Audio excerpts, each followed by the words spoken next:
प्रत्येकाची भाषणाची एक स्टाईल असते.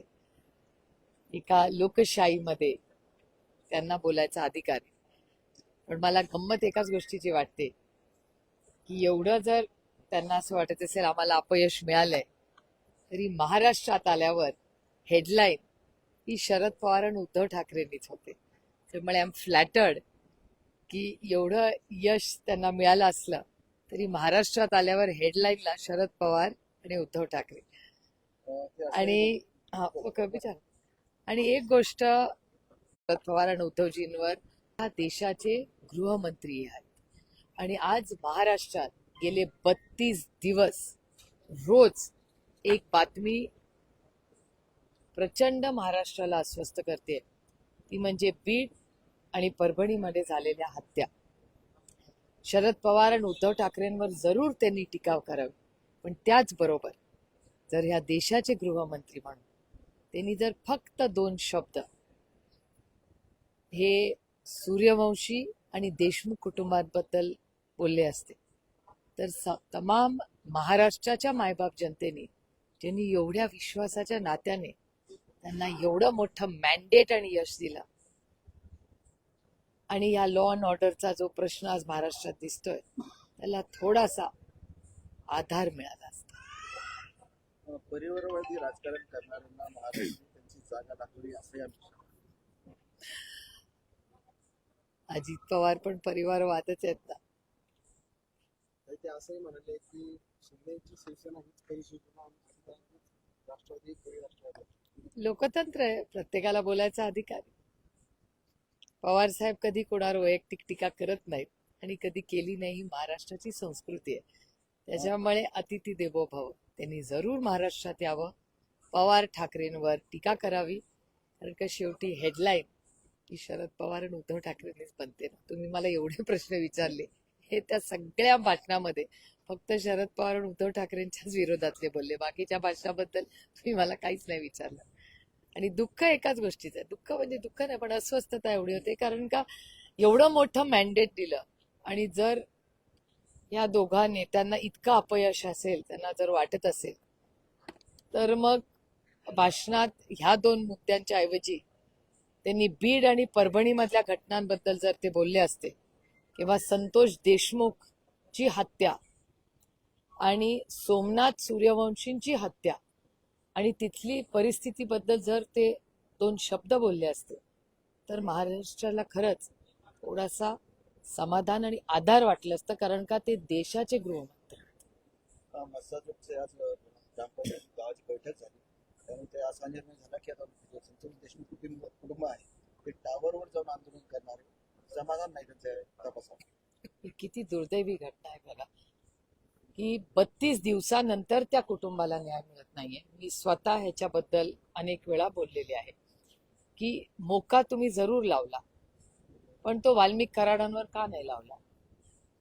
वाल्मिक कराडांना ईडीची नोटीस आलेली आहे, त्याच्यावर का ऍक्शन घेतलेली नाही? आणि बजरंग अप्पा सोनवणे, रोहित पवार, जितेंद्र आव्हाड त्याच्या आणि आमचे सगळेच त्या भागातले सहकारी, त्याच्यानंतर सुरेश धस, त्याच्यानंतर त्या मुंदडाताई, असे किती आमचे बीडचे आमदार, ह्या सगळं म्हणजे बीडचे आमदार, बीडचे खासदार आणि आपले सोळंकीजी जे अजित पवार गटाचे आहेत, ह्या सगळ्यांनी एक मागणी सगळ्यांनी मिळून केलेली आहे की वाल्मिक कराडांवर 302 कलम लावावा. ही मागणी सगळ्याच पक्षाच्या लोकांनी एकत्रपणे मिळून केलेली आहे. ते का केलं जात नाही? असं काय दडपण या सरकारवर आहे की बाकी सगळ्यांवर ऍक्शन होते आणि वाल्मिक कराडांवर होत नाही?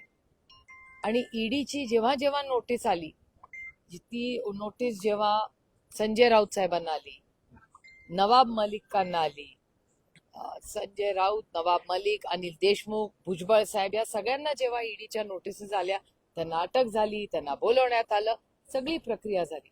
मग वाल्मिक कराडांना जेव्हा ईडीची नोटीस येते, त्यांच्यावर मोका लावायची मागणी होते, त्यांच्यावर एक्स्टॉर्शनचा गुन्हा होतो, हत्येचा आरोप होतो, असे एवढे आरोप होतात, तेव्हा मग वाल्मिक कराडांना काय ह्या कुठलेच कलम लागू होत नाही? हे अस्वस्थ करणारीच गोष्ट नाही. म्हणून त्यांच्या कुटुंबाला जर 32-33 दिवसांनी अजूनही त्यांना न्याय मिळाला असं वाटत नाही, हे दिसतच आहे ना. म्हणजे हे सरकारचं अपयश आहे. सरकारनी आणि मी पहिल्या दिवसापासून म्हणते की ह्या विषयात राजकारण आणू नका. पंकजा मुंडे काल संभाजीनगर दौऱ्यावर होत्या. त्या या मत्स्यजोगच्या प्रकरणावर म्हणाले की सुरेश धस यांनी याचं राजकारण केलं, हे प्रकरण संवेदनशील पद्धतीने हाताळता आलं असतं, मात्र त्यांनी या प्रकरणाचा वापर करून बीड बदनाम केलं.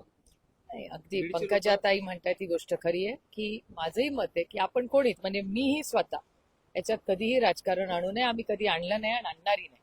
आणि सगळ्याच पक्षाचे लोक आणि मला खूप विनम्रपणे पंकजाताईंना सांगायचंय की तुम्ही म्हणताय अगदी बरोबर आहे आणि अर्थातच त्या बीडमधून येतात, त्यांना अस्वस्थ करणारीच गोष्ट आहे ही. पण पंकजाताईंना मला खूप विनम्रपणे सांगायचं ही बीडची बदनामी नाहीये किंवा आम्ही बीडवर टीका करत नाहीच. आम्ही त्या प्रवृत्तीच्या विरोधात लढतो. वाल्मिक कराडांची जी कृती आहे ती राक्षसी आहे असं तुमच्या सगळ्यांच्या चॅनल आणि रिपोर्टिंगवरनं दिसतंय. आणि ही गोष्ट मी एकटी म्हणत नाहीये, ही गोष्ट संदीप क्षीरसागर म्हणतायत, ही गोष्ट बजरंग अप्पा सोनवणे म्हणतायत, ही गोष्ट सुरेश धस म्हणतायत, ही गोष्ट मुंदडाताई म्हणतायत, ही गोष्ट जितेंद्र आव्हाड म्हणतायत. किती लोक तुम्हाला सांगू, अंजलीताई दमानिया ही म्हणतायत. त्या तर मुंबईवरनं जाऊन तिकडे बीडमध्ये 4 दिवस राहून त्या लढतायत. त्याच्यामुळे मला नाही किंवा तुम्ही सगळे या राज्यातले नाही देशातले जर्नलिस्ट असतील, मीडियानी गेले 32-33 दिवस सातत्याने ही हेडलाईन जी ठेवली आहे, मी तुमचंही कौतुक करते की तुम्ही लोकशाही पद्धतीने संवेदनशीलपणे आपली नैतिकता म्हणून हे सगळं महाराष्ट्राच्या समोर हे वास्तव आणताय. आणि जर या प्रकरणात धनंजय मुंडे यांच्या राजीनाम्याची मागणी केली जाते किंवा करतात, हे बघा, नैतिकता ही प्रत्येकाची वेगळी असते आणि आतापर्यंत महाराष्ट्रात ज्यांनी ज्यांनी राजीनामे दिले ते नैतिकतेमुळे दिले.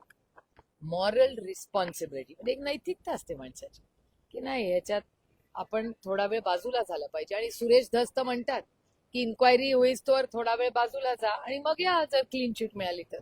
त्यामुळे सुरेश धसांची मागणी आहे, बजरंग अप्पांची मागणी आहे, त्यात सगळ्या पक्षाची आणि अनेक पत्रकारांचीही मागणी आहे त्याच्यात. आणि अशोक चव्हाणांवर जेव्हा आरोप झाले तुम्ही बघितलं, अशोकरावांनी तेव्हा राजीनामा दिलाच होता.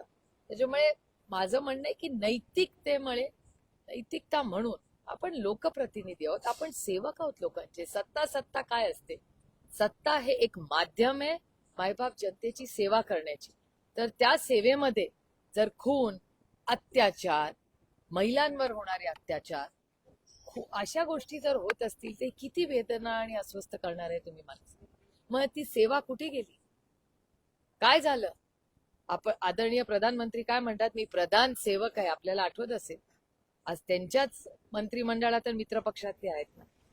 मग देशाचा प्रधानमंत्री स्वतःला प्रधान सेवक म्हणतात, मग त्यांच्या टीम मधले लोक हत्या, एक्स्टॉर्शन, अवैध धंदे, दारू अशा सगळ्या गोष्टी करतात. हे खरंच नैतिकतेत कुणाच्या बसतं? तुम्ही नैतिकता म्हणताय, मात्र धनंजय मुंडे सिस्टीम मधून बाहेर पडल्यानंतर आणखी प्रकरण अंगलट येतील, त्यामुळे ते राजीनामा देत नाही असं तुम्हाला वाटतं? आता बघा, तुमच्या प्रश्नात तुम्हाला हा प्रश्न विचारायचाच इच्छा होते, याचा अर्थ माझ्यापेक्षा जास्त तुम्हाला काहीतरी लोकली माहिती आहे, असं शक्यता नाकारता येत नाही.